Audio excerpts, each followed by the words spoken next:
morning. Today we're going to be working with percent error.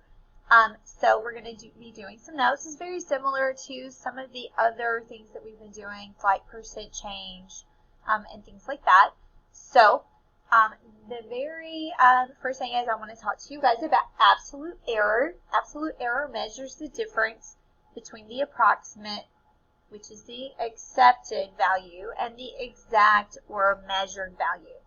It can be solved by finding the absolute value of the difference between the approximate value and the exact value. And then I give you a formula.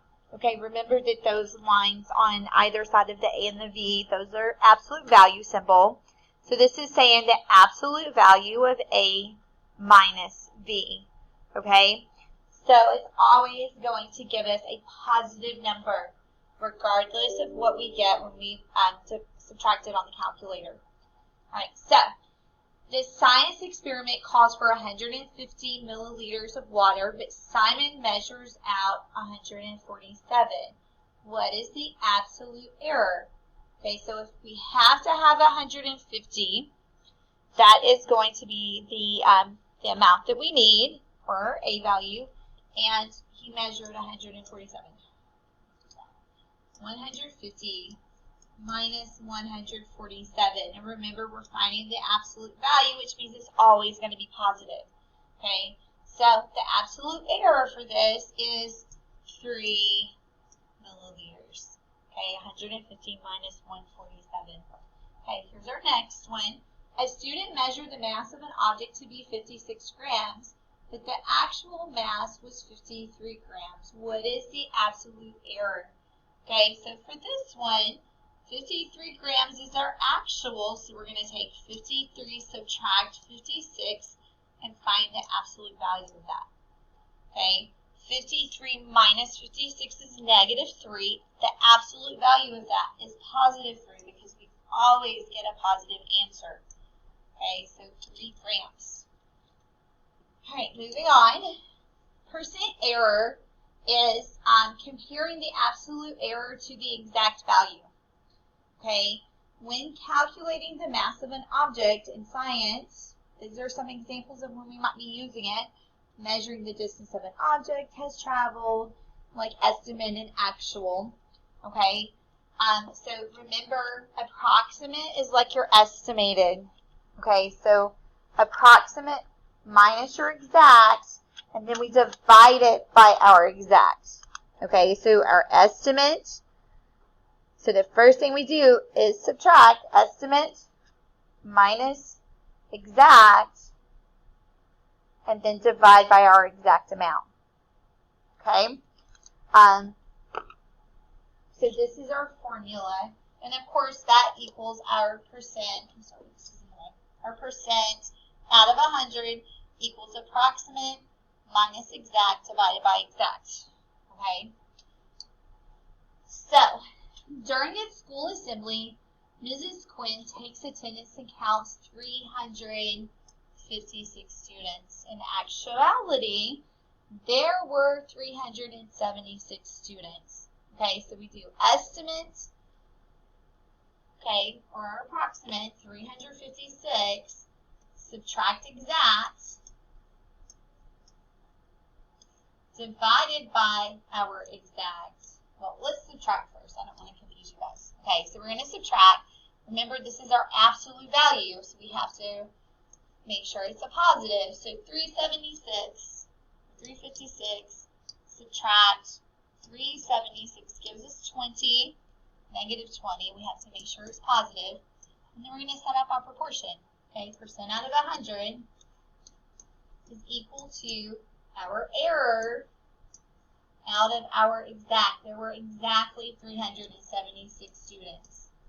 Okay, and then we just cross multiply and divide. Okay, so 20 times 100. No, my calculator's not working. Let's try this again. 20 times 100 divided by 376. Okay, so we get 5, and then a whole lot of numbers after the decimal. I'm going to round that to my nearest tens. So 5 3/10%.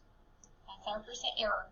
Okay, here's our next one. In a crowded sports arena, 250 seats are counted. If there is 20% error on the count, what is the range of acceptable number of seats?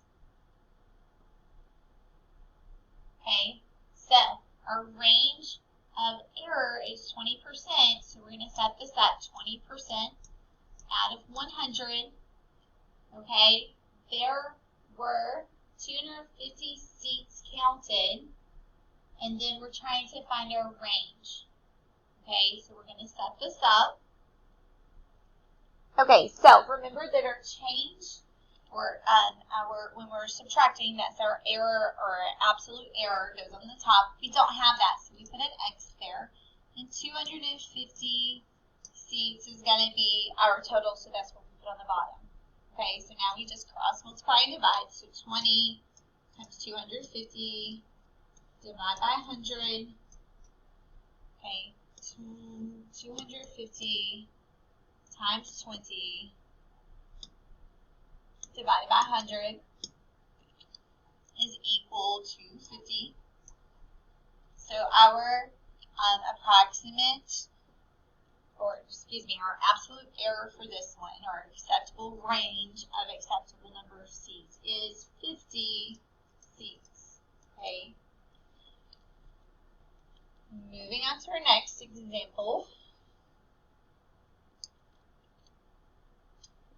Several students are competing in a science club competition to build a car that will travel exactly 10 meters. The distance each student's car traveled is shown in the table. So first we've got to find the absolute error for each one. Okay, it needs to travel 10 meters, so that's our exact, or our exact amount should be 10. And then all of these that we are given is our approximate amount. So we have to first take and subtract because we're finding the absolute error. Okay, so for the first one, for Emily, I'm going to take 9 2/10 and subtract 10. Oops, no, I'm going to put this there. All right. So 9 2/10 minus 10 gives me 8/10. Okay, for Jerome, Jerome's is 10 6/10. Subtract 10. Okay, so we get 6/10. Okay, and Maricela is 9 8/10 minus 10, which gives us 2/10. Okay, what is the percent error for each one? Okay, so this is where we're taking each of these numbers we just found and we're setting our proportions. I'm going to do my work over to the side. Okay, so percent out of 100, this is going to be for Emily. Emily's was 8/10. Okay, and our exact amount is 10, so 8/10 out of 10. Okay, so then we're just going to take cross multiply divide. So I've got 8/10 times 100 divided by 10. We get 8. Okay, so hers is 8% error. Set it up the same way. Except for now, Jerome's is 6/10, so I'm going to change his to 6/10. Okay, so 6/10 times 100 divided by 10. So his percent error was 6%. Okay, and Maricela was 2/10. I'm going to change it to 2/10. So 2/10 times 100 divided by 10. So hers is a 2% error. Okay, based on the information, what does a small percent error indicate? Okay, so the smaller the percent error, the closer it is, or our approximate is, to our exact amount. Okay, so smaller percent error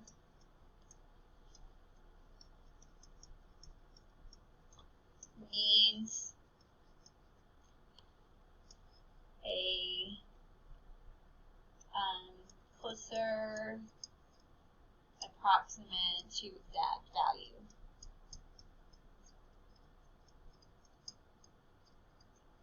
Okay.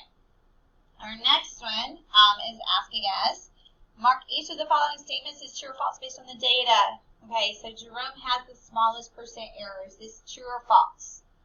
Jerome does not, so it is false.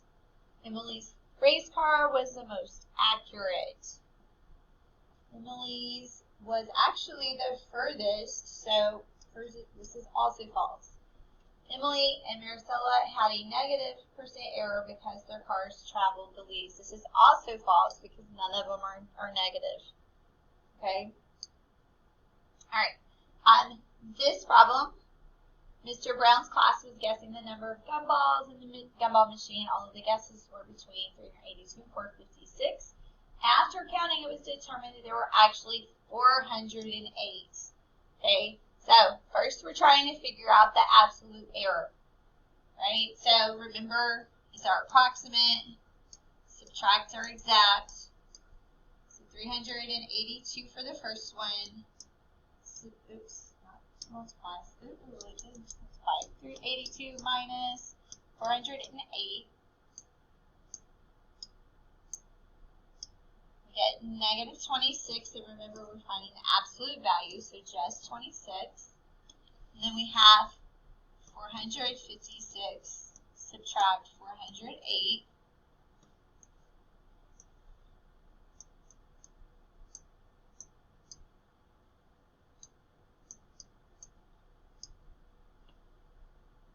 Okay, so we've got 48. Then we're going to find our percent error.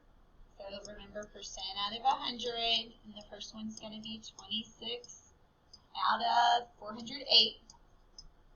Okay, cross multiply, then divide. So 26 times 100 divided by 408 gives us 6 and 4/10%. Okay, and then we're going to do our next one. Percent out of 100 is equal to 48 out of 408. 8 times 100 divided by 408. 11 8/10%. Okay. So the next thing I just want you guys to do a quick summary. Next on the page, summarize today's lesson. If you guys have questions, let me know. Either by emailing or coming to our Zoom at 2:15, which we have every single day. All right, I will see you guys later. Have a great day.